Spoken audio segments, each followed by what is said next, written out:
Shalom sahabat Iktus, jumpa kembali dalam acara kita Bible Survey.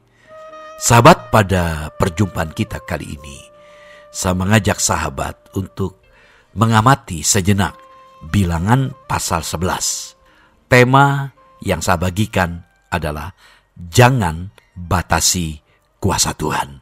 Mari kita siapkan hati kita, pikiran kita, biarlah roh kita tertuju kepada Tuhan. Mari kita berdoa.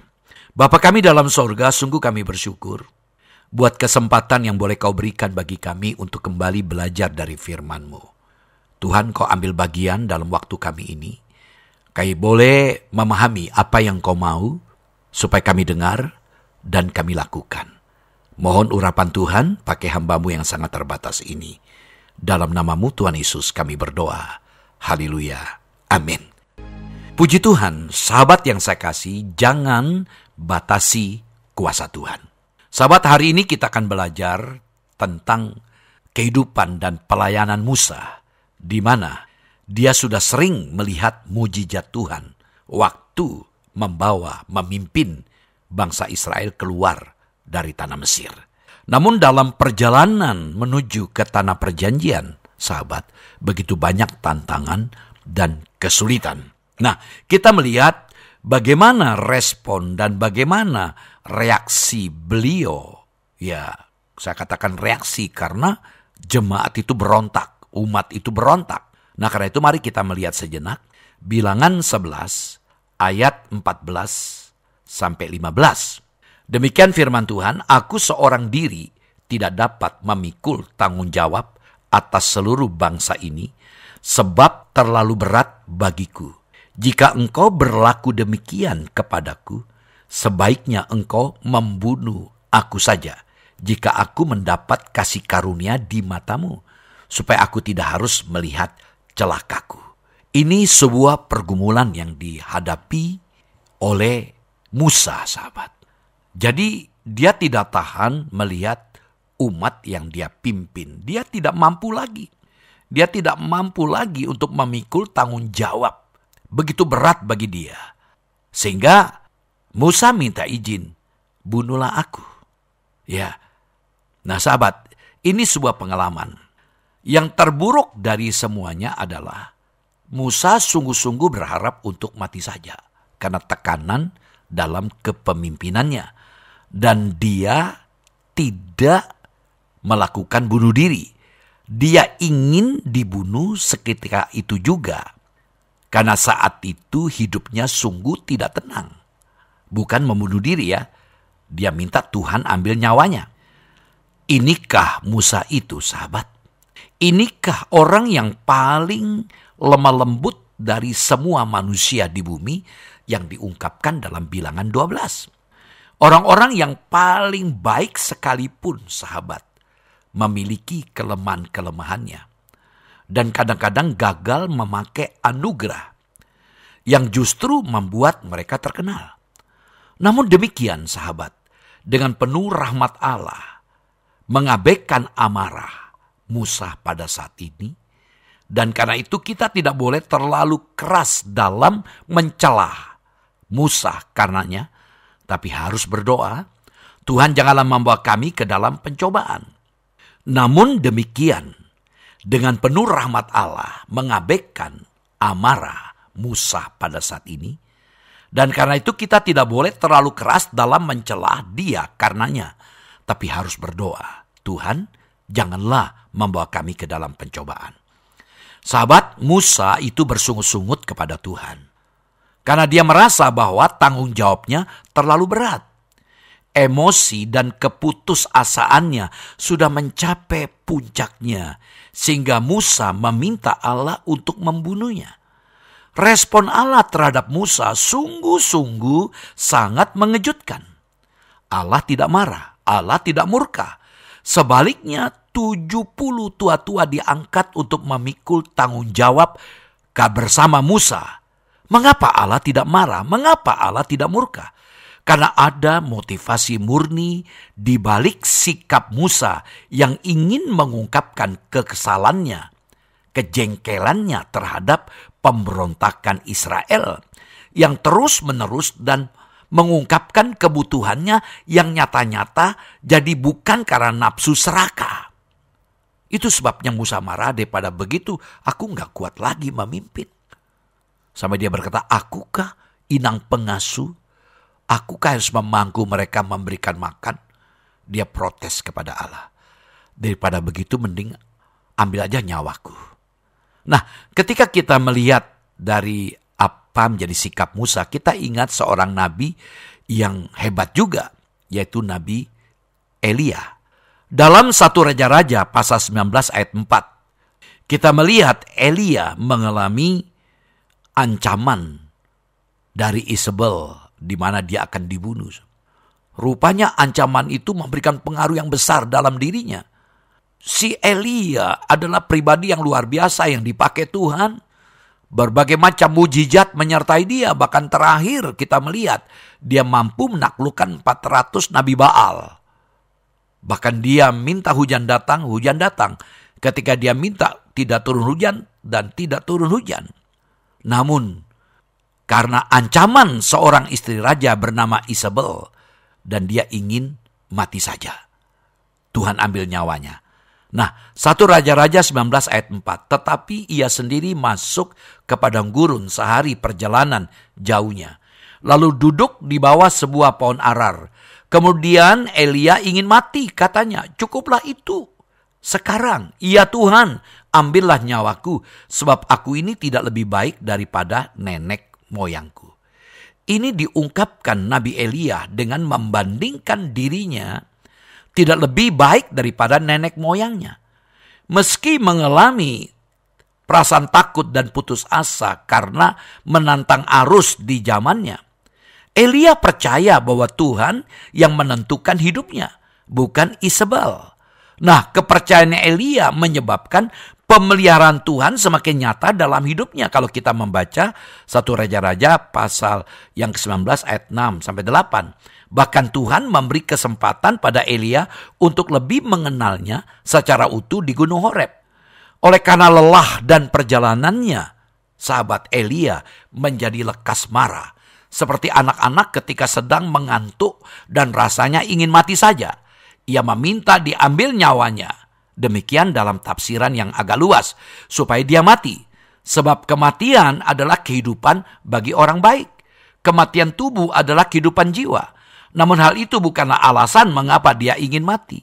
Itu bukanlah keinginan yang timbul dari hati untuk memperoleh anugerah seperti keinginan Paulus untuk pergi dan diam bersama-sama dengan Tuhan Yesus, melainkan keinginan yang penuh amarah yang timbul dari kebobrokannya seperti keinginan Ayub juga. Orang-orang yang dengan sikap demikian ingin segera mati tidaklah berada dalam keadaan yang paling layak untuk mati.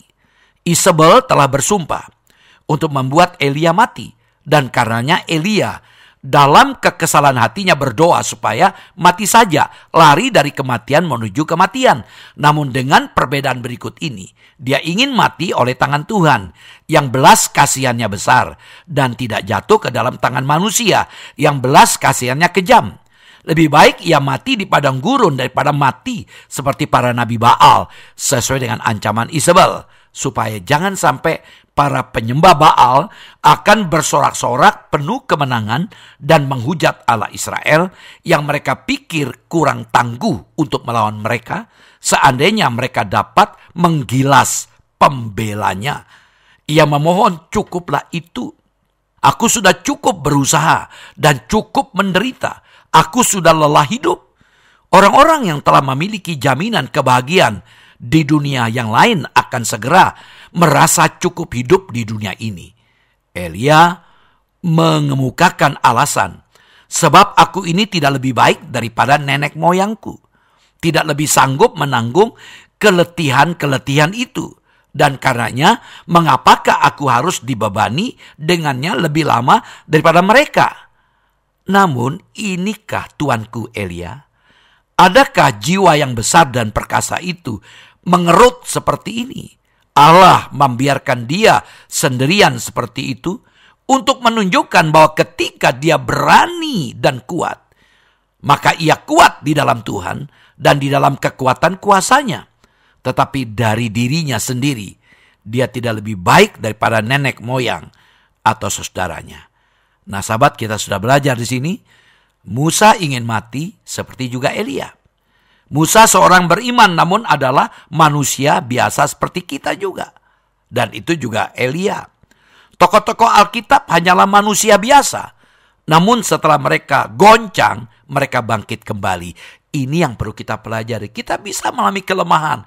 Kita bisa mengalami goncangan. Tapi mari kita bangkit. Nah, apa yang Tuhan berikan untuk orang Israel, sahabat? Mari kita lihat dalam Bilangan 11 ayat 18.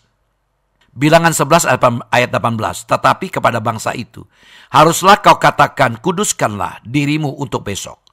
Maka kamu akan makan daging, sebab kamu telah menangis di hadapan Tuhan dengan berkata, siapakah yang akan memberi kami makan daging? Begitu baik keadaan kita di Mesir, bukan? Tuhan akan memberi kamu daging untuk dimakan. Dari ayat ini kita melihat Tuhan akan memberikan daging di padang gurun untuk orang Israel yang menggerutu. Mari kita lihat ayat 21. Bilangan 11 ayat 21. Tetapi kata Musa, bangsa yang ada bersama aku ini berjumlah 600.000 orang berjalan kaki. Namun engkau berfirman, daging akan kuberikan kepada mereka, dan genap sebulan lamanya mereka akan memakannya. Ayat 22, dapatkah sekian banyak kambing domba dan lembu sapi disembelih bagi mereka, sehingga mereka mendapat cukup? Atau dapatkah dianggap segala ikan di laut bagi mereka, sehingga mereka mendapat cukup? Dari Bilangan 11 ayat 21-22 ini, Musa meragukan kuasa Tuhan. Coba kita baca ayat 23, Bilangan 11 ayat 23. Bagaimana tanggapan Tuhan dari keraguan-raguan yang disampaikan oleh Musa? Mana mungkin mereka bisa makan daging? Apa kata Tuhan? Tetapi Tuhan menjawab Musa, masakan kuasa Tuhan akan kurang untuk melakukan itu? Sekarang engkau akan melihat apakah firmanku terjadi kepadamu atau tidak. Terjemahan literalnya, masakan tangan Tuhan begitu pendek. Tuhan mau berkata kepada Musa, jangan batasi kuasanya. Lihat Bilangan 11 ayat 31. Lalu bertiuplah angin yang dari Tuhan asalnya. Dibawanya lah burung-burung puyuh dari sebelah laut. Dan dihamburkannya ke atas tempat perkemahan. Dan di sekelilingnya, kira-kira sehari perjalanan jauhnya ke seluruh penjuru. Dan kira-kira 2 hasta tingginya dari atas muka bumi. Begitu ajaib. Jadi ayat ini menjelaskan Bilangan 11:31. Tuhan memberikan burung-burung puyuh kepada mereka. Ingat, ada sekitar 600.000 laki-laki. Belum termasuk perempuan dan anak-anak. Bayangkan betapa dahsyatnya kuasa Tuhan. Nah, sahabat, ada 2 karakter yang kita pelajari dari kisah ini. Pertama, Tuhan mampu membantu. Perhatikan, Tuhan mampu membantu. Di tengah-tengah orang Israel yang begitu berdosa dan menggerutu terus-menerus, Tuhan masih menolong, sahabat. Apa masalah kita sampai kita tidak percaya lagi bahwa kita berasa Tuhan tidak mampu lagi menolong? Ingat, God is much bigger than our problems. Tuhan jauh lebih besar dari masalah kita. Bahkan Tuhan memberikan sesuatu yang tidak pernah terpikirkan. Ya, Musa kira daging sapi atau ikan yang diberikan. Namun Tuhan berikan burung puyuh. Tuhan mampu membantu, sahabat. Yang kedua, Tuhan bersedia membantu. Tuhan mau menolong orang-orang Israel, tapi ada saatnya di mana Tuhan berkata dan tidak mau membiarkan, karena kita harus take it for granted. Menerima begitu saja. Orang-orang Israel terus-menerus ditolong Tuhan, tapi mereka terus menggerutu. Tuhan menghitung keluhan mereka. Mereka masih tidak percaya kuasa Tuhan. Kiranya kita tidak menjadi seperti orang Israel, sahabat. Karena Tuhan benci orang yang sombong dan senang suka pada orang yang rendah hati dan berharap kepadanya. Mazmur 147 ayat 10-11. Ia tidak suka kepada kegagahan kuda, kesombongan. Ia tidak senang kepada kaki laki-laki, itu kekuatan manusia. Tuhan senang kepada orang-orang yang takut akan Dia, kepada orang-orang yang berharap akan kasih setianya. Sahabat, orang-orang yang bunuh diri tidak punya konsep ini, mereka putus asa dan berasa tidak ada lagi yang dapat menolongnya. Nah sahabat, ada 4 penyebab konsep yang salah tentang Tuhan. Pertama, kehilangan kekuatan. Kehilangan kekuatan karena apa? Kelelahan atau kecapean. Musa sudah menghadapi orang-orang Israel. Nabi Elia pun karena kelelahan. Dalam pelayanan tidak boleh kita mengalami kejenuhan. Punyalah teman yang rohani. Dan share your burden together. Berbagi bebanmu bersama. Bagikan segala bebanmu kepada teman-temanmu. Saat kita lelah, pikiran kita sering kacau. Never make a decision when you are tired. Jangan pernah mengambil keputusan saat saudara lelah. Saat sahabat lelah. Yang kedua, kehilangan visi. Perspektif atau cara pandang. Musa dan orang-orang Israel harusnya tahu. Jadi Musa dan segenap umat Israel yang dipimpinnya seharusnya mengetahui bahwa mereka akan dibawa kemana. Dibawa sampai ke tanah perjanjian, tanah Kanaan.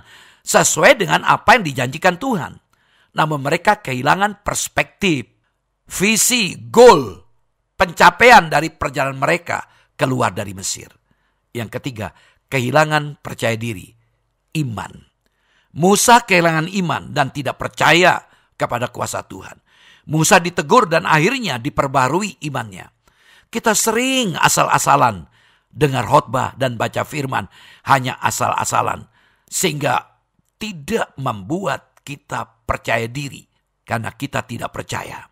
Mari kita belajar dari kasus ini. Ya, iman timbul karena mendengarkan firman. Berarti seharusnya kalau kita mendengarkan firman, maka kita akan beriman. Yang keempat, kehilangan kepekaan, kebiasaan buruk. Dalam pasal 11 ayat 1, orang Israel bersungut-sungut dan Tuhan murka dan menghukum mereka. Perhatikan, Bilangan 11 ayat 1 dan 2. Pada suatu kali bangsa itu bersungut-sungut di hadapan Tuhan tentang nasib buruk mereka. Dan ketika Tuhan mendengarnya, bangkitlah murkanya. Kemudian menyalalah api Tuhan di antara mereka dan merajalela di tepi tempat perkemahan. Lalu berteriaklah bangsa itu kepada Musa. Dan Musa berdoa kepada Tuhan, maka padamlah api itu. Sungut-sungut adalah suatu bentuk pemberontakan terhadap Tuhan Allah. Karena merupakan bentuk ekspresi menyalahkan dan menuduh Tuhan sebagai penyebab dari semua nasib buruk yang mereka alami. Dan menuntut pertanggungjawaban Allah. Yang paling buruk, sikap ini juga menandakan ketidakpercayaan dan ketidaktaatan kepada Allah mereka. Apakah kita seperti mereka, sahabat? Tuhan Allah murka dan langsung mendatangkan hukuman, yaitu api Allah yang akan menghanguskan mereka. Respon spontan atas nasib buruk juga diikuti dengan respon spontan atas hukuman Allah. Bilangan 11 ayat 4 dan 5. Orang-orang bajingan yang ada di antara mereka kemasukan nafsu rakus. Dan orang Israel pun menangislah pula serta berkata, siapakah yang akan memberi kita makan daging? Ayat 5. Kita teringat kepada ikan yang kita makan di Mesir dengan tidak bayar apa-apa. Kepada mentimun dan semangka, bawang pre, bawang merah, dan bawang putih. Ayat 6. Tapi sekarang kita harus kurus kering. Tidak ada sesuatu apapun kecuali mana ini saja yang kita lihat. Sahabat, perkara ajaib yang Tuhan lakukan bagi Israel sejak mereka keluar dari Mesir ternyata mudah lekang dari ingatan mereka. Sehingga ketika menghadapi sedikit masalah saja, mereka sudah bersungut-sungut kepada Tuhan. Mungkin mereka merasa tidak puas dengan keadaan mereka saat itu. Perjalanan panjang itu memang tidak mudah, sahabat. Tapi betapa berdosanya bila mereka bersungut-sungut kepada Allah. Artinya mereka tidak menghargai apa yang sudah Tuhan perbuat bagi mereka. Itu juga menandakan ketiadaan iman dari mereka bahwa Allah itu berkuasa. Tuhan pun menghajar mereka dengan api. Api yang sebelumnya menjadi tanda penyertaan Tuhan saat itu bagai cambuk yang menghukum mereka. Ternyata sahabat, hukuman Tuhan yang pernah mereka alami tidak membuat mereka jerah kapok. Israel kembali bersungut-sungut karena ingin makan daging. Mereka bosan makan mana, roti dari sorga. Mereka tidak puas dengan pemberian Allah kepada mereka. Karena itu mereka menangis. Bayangkan, satu bangsa hanya bisa menangis karena ingin makan daging. Aneh. Kita sering bersungut-sungut dan diperbudak terus-menerus, sehingga kita tidak mampu lagi untuk berhenti. Mari kebiasaan buruk kita menguasai. Itulah yang menjadi penyebab kebiasaan buruk. Ya, bad habit. Orang Israel menggerutu terus-menerus. Menggerutu menunjukkan kita tidak percaya kepada Tuhan. Dan apa yang Tuhan lakukan di hidup kita tidaklah fair. Di hadapan Tuhan, sungut-sungut merupakan kesalahan yang bisa mengundang kemarahan Tuhan dan mendatangkan hukuman. Sungut-sungut menunjukkan hilangnya percaya dan penghargaan terhadap Tuhan. Sahabat, hidup memang kadang bisa menekan dan mendesak kita, sahabat. Tapi jangan pernah kehilangan harapan dan meragukan kasih Tuhan. Hiduplah tetap dalam pengharapan. Kalau Tuhan belum menjawab, sahabat, jangan sombong. Supaya kita bergantung secara sepenuhnya kepada Tuhan. Mau kita bersabar, itu menunjukkan iman kita. Tuhan mau kita ubah hidup kita dalam satu atau berapa hal. Ayat 18, Tuhan akan memberikan daging di padang gurun untuk orang Israel yang menggerutu. Artinya Tuhan sanggup menyediakan. Kiranya apa yang saya bagikan ini menolong kita untuk tetap belajar. Ada dua hal yang dapat kita pelajari. Dalam kesulitan, dalam keterjepitan, yang Tuhan mau supaya kita percaya, Tuhan mampu membantu. Tuhan sanggup menolong. Manusia mungkin dia mampu menolong kita, tapi belum tentu mau. Tapi Tuhan mampu. Yang kedua, Tuhan bersedia membantu. Dia punya kemampuan dan dia punya kesanggupan, kesediaan untuk membantu. Mari kita percayakan hidup kita kepada Tuhan. Tuhan Yesus memberkati. Mari kita berdoa. Bapa kami dalam sorga, sungguh kami bersyukur buat firman-Mu yang boleh kami pelajari pada hari ini, Bapa. Kami diingatkan kembali lewat kasus yang dialami oleh Musa dalam kepemimpinannya terhadap bangsa Israel yang sudah begitu banyak ngomel, menggerutu. Kami boleh belajar. Dalam setiap kesulitan kami tetap percaya bahwa Tuhan sanggup membantu kami dan Tuhan bersedia membantu kami. Biarlah kami tetap belajar bersabar, kami tidak mudah marah, protes, dan kami boleh belajar berharap kepada Engkau. Terima kasih buat firman-Mu. Kalau ada teman-teman kami, sahabat kami yang mengalami pergumulan hidup saat ini, Engkau melihat apapun kebutuhan hidup mereka, baik dalam hal masalah keluarga, masalah kesehatan, sakit penyakit yang dialami, masalah keuangan, pekerjaan, masalah kehidupan anak. Kami serahkan dalam tangan-Mu, Allah yang ajaib.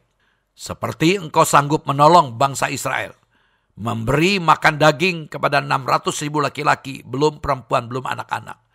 Engkau juga sanggup menolong setiap kami. Terima kasih Bapa, biar kami boleh belajar bahwa kami tidak mau meragukan lagi bahwa kuasa Tuhan tetap ada sampai hari ini. Mohon berkat Tuhan bagi kami. Berkat damai sejahtera dari Allah Bapa, kasih sayang dari Tuhan Yesus Kristus, dan Roh Kudus menyertai kami. Dalam nama-Mu Tuhan Yesus kami berdoa. Haleluya. Amin. Shalom. Sampai jumpa lagi. Tuhan Yesus memberkati.